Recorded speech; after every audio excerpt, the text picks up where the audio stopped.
Oke, Assalamualaikum warahmatullahi wabarakatuh. Sebelumnya teman-teman yang menyaksikan video ini, di sini kita akan membahas tentang perbedaan tata kelola pemilu yang ada di Indonesia dengan di Malaysia, teman-teman.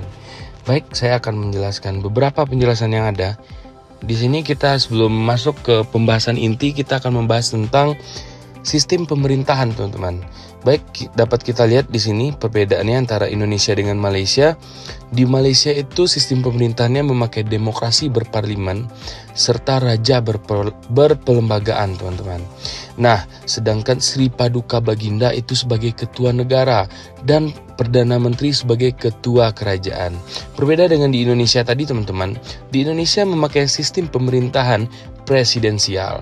Nah, presiden sebagai kepala negara di bidang eksekutif, teman-teman, fokusnya. Dan selain itu untuk di bidang legislatif itu dikomandoi atau diketuai oleh seorang ketua DPR, dan selanjutnya di yudikatif itu diketuai oleh seorang Mahkamah Agung, teman-teman. Nah, di sini kita akan membahas tentang proses dari pilihan raya di Malaysia serta pemilu di Indonesia. Terdapat beberapa perbedaan di sini, teman-teman, yang mana di Indonesia itu proses pemilihannya itu lebih panjang daripada di Malaysia. Dapat teman-teman perhatikan pada poin-poin yang ada di bawah yang bisa teman-teman lihat di slide. Nah, terdapat beberapa perbedaan, teman-teman. Dan selanjutnya itu kita akan membahas tentang sejarah pilihan raya di Malaysia dan pemilu di Indonesia, teman-teman. Pilihan raya sendiri itu tuh pertama diadakan pada tahun 1951 di bulan November sampai Desember, teman-teman. Nah, sedangkan di Indonesia, teman-teman, pemilu itu dibagi dengan beberapa zaman, teman-teman. Yang pertama itu ada di zaman Orde Lama.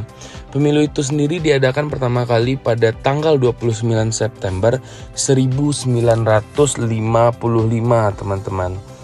Nah, untuk selanjutnya itu tuh pemilu diadakan di zaman reformasi, teman-teman, yaitu pada tanggal 7 Juni 1999. Nah, itu tuh pemilu diadakan setelah masa rezim dari Bapak Soeharto, teman-teman. Nah, setelah pasca 1999 di Indonesia itu terjadi pemilihan yang terbuka secara umum, Luberjurdil, teman-teman, yang berasaskan Luberjurdil, pemilu terbuka. Diadakan itu pertama kali pada tanggal 5 April 2004. Nah, setelah dari itulah pemilu diadakan dengan sistem pemilu terbuka, teman-teman, di Indonesia sendiri. Mungkin untuk yang selanjutnya itu kita akan berganti slide, teman-teman.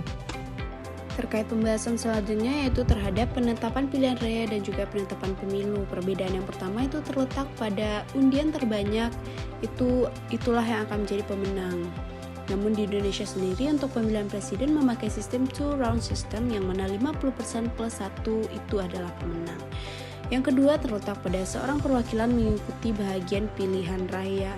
Namun untuk di Indonesia sendiri, gubernur dan wali kota selain daerah Jakarta memakai sistem first past the post. Dan perbedaan yang ketiga, pada pemilihan di Malaysia itu menggunakan sistem pelbagai parti. Langsung saja terhadap pembahasan selanjutnya, yaitu terkait kelayakan menjadi pemilih di Malaysia dan juga syarat menjadi pemilih pada pemilihan umum di Indonesia. Di Malaysia sendiri, kelayakan untuk menjadi pemilih itu harus berwarga negara Malaysia. Tidak jauh berbeda dengan Indonesia. Indonesia juga harus berwarga negara Indonesia yang sudah genap berumur 17 tahun atau lebih pada hari pemungutan suara, atau sudah kawin dan sudah pernah kawin. Perbedaan yang kedua itu terletak pada bermastutin dalam Malaysia, berdomisili dalam Malaysia. Yang kedua, perbedaan terletak di Indonesia tidak sedang dicabut hak pilihnya berdasarkan putusan pengadilan yang telah mempunyai kekuatan hukum tetap. Yang perbedaan yang ketiga itu terletak pada tidak hilang kelayakan. Namun pada Indonesia sendiri itu berdomisili di wilayah Negara Kesatuan Republik Indonesia dibuktikan dengan KTP. Perbedaan selanjutnya itu terletak pada di Indonesia sendiri itu tentara maupun prajurit nasional Indonesia atau anggota kepolisian negara Republik Indonesia itu tidak diperbolehkan untuk melaksanakan pemilihan umum. Baik, selanjutnya saya akan menjelaskan fungsi dari Suruhan Raya Pilihan Raya Malaysia dan juga fungsi Komisi Pemilihan Umum Republik Indonesia, yang mana sama-sama kita ketahui bahwasannya kedua lembaga ini merupakan lembaga-lembaga yang bertugas untuk menjalankan pemilihan umum di masing-masing negara. Nah, mungkin saya akan memulai. Yang pertama itu adalah fungsi Suruhan Raya Pilihan Raya Malaysia. Fungsi Suruhan Raya Pilihan Raya Malaysia ini memiliki 3 fungsi, yang mana yang pertama itu adalah membuat kajian dan persempadanan semula bahagian-bahagian pilihan raya parlimen dan negeri setiap tidak kurang dari 8 tahun selepas tanggal siapnya urusan kajian dan persempadanan semula yang terdahulu. Lalu selanjutnya ada menjalankan urusan pendaftaran pemilih dan semakan daftar pemilih. Lalu yang ketiga, ada menjalankan pilihan raya umum ke Dewan Rakyat dan Dewan Undangan Negeri dan menjalankan pilihan raya kecil sekiranya berlaku kekosongan. Lalu selanjutnya akan dijabarkan fungsi dari KPU Republik Indonesia sendiri, yang mana fungsi dari KPU itu terbagi atas tugas dan wewenangnya sendiri bagi KPU. Yang mana akan dimulai dari tugas. Untuk tugas sendiri adalah yang pertama itu menjabarkan program dan melaksanakan anggaran. Yang kedua, melaksanakan semua tahapan penyelenggaraan pemilu di provinsi berdasarkan peraturan perundang-undangan. Yang ketiga, menerima daftar pemilih dari KPU kabupaten atau kota yang menyimpannya kepada KPU. Lalu membuat berita acara dan sertifikat penghitungan suara serta wajib menyerahkannya kepada saksi peserta pemilu, Bawaslu provinsi dan KPU. Lalu yang terakhir itu adalah mengkoordinasikan, menyelenggarakan dan mengendalikan tahapan penyelenggaraan pemilu yang dilaksanakan oleh KPU kabupaten atau kota. Lalu selanjutnya adalah wewenang dari KPU Republik Indonesia, yang mana yang pertama itu adalah menetapkan jadwal tahapan pemilu di provinsi. Yang kedua adalah menetapkan dan mengumumkan rekapitulasi hasil penghitungan suara pemilu anggota DPRD provinsi berdasarkan hasil rekapitulasi di KPU kabupaten atau kota dengan membuat berita acara dan sertifikat hasil penghitungan suara. Lalu yang ketiga, ada menetapkan keputusan KPU provinsi untuk mengesahkan hasil pemilu anggota DPRD provinsi dan mengumumkannya. Lalu yang terakhir itu adalah menyusun keputusan KPU provinsi dengan berpedoman pada ketentuan peraturan perundang-undangan. Kunjungan ke ASPR.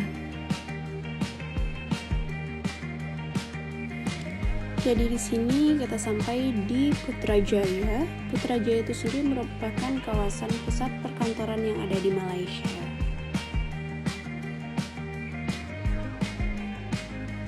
Di sini kita juga disambut oleh pihak Suruhanjaya Pilihan Raya Malaysia.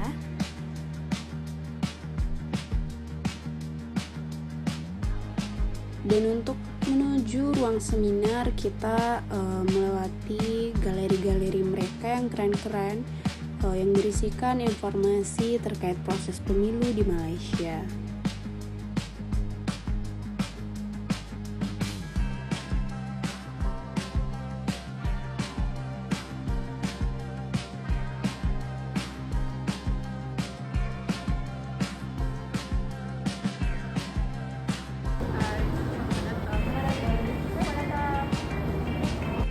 Oke, di sini kita langsung aja masuk ke dalam ruang sidang media mereka.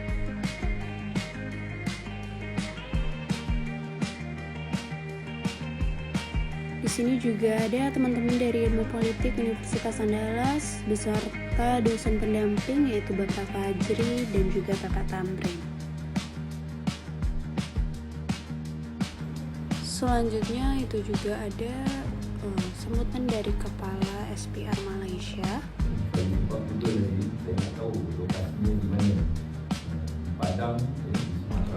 Selain penyampaian materi, kita juga diajak langsung untuk simulasi proses pemungutan suara seperti yang biasa dilakukan di Malaysia. Oke, jadi itulah beberapa perbedaan pemilu di Indonesia dan di Malaysia. Semoga video ini bisa menjadi manfaat bagi yang menontonnya. Thank you for watching.